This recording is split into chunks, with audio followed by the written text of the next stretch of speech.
Hello everybody, Wild Bill for America here. Thank you for watching. Now we all know that Islam has given the world a lot of things that will be long remembered. They invented the fine art of skyjacking, suicide bombers, and taqiyya, the art of lying to infidels. They are the only religion to develop a preschool program where the children sing about exterminating Jews, and I do believe they are the only ones to demolish 2 skyscrapers while 3,000 people were still inside. Yes, Islam has a long and proud history of doing things that nobody else does.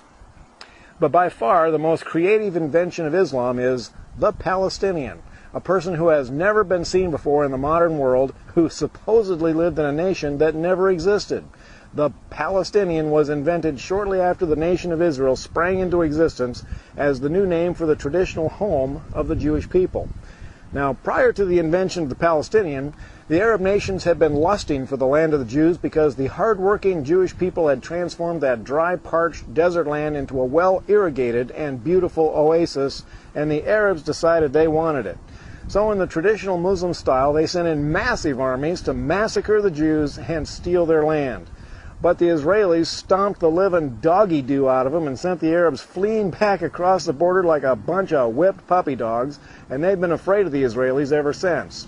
But prior to the invasion, the Arabs warned all the Jordanians, Syrians, and Lebanese living in Israel to get out. They confidently told them that within a few days they could waltz right back in and take over the homes of the exterminated Jews. But when the Arab armies failed to capture even one Jewish home, the Arabs who had left had no place to go. And that's when the Muslims invented the Palestinian. They told the Jordanians, Syrians, and Lebanese that they are now Palestinians, and they were to spread the story that the Jews had stolen their homeland from them, leaving them as poor refugees.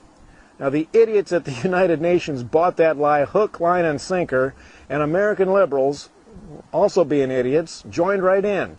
And the Palestinian came into existence for the express purpose of causing trouble for Israel. So today, when we hear liberals whining that the Jews are illegally occupying the land of poor Palestinians, that is nothing but a big pile of horse pucky, and I can prove it.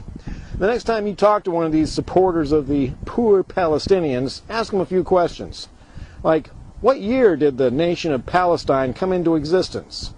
What were its national borders, and what year did it cease to exist? Well, since it never existed in the first place, they won't be able to answer you.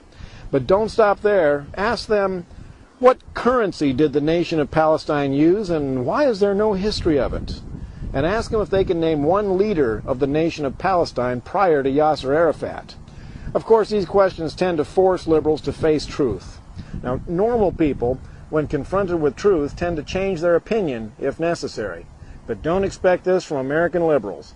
Truth just makes them angry. Now, it is crystal clear who the good guys are in this conflict, and as an American, I am proud to stand with Israel against the liars and murderers of the Middle East. And as an American, I am ashamed that our liberals tend to take the side of the liars and the murderers of the Middle East. This is Wild Bill for America. Thank you for watching, and God bless America again.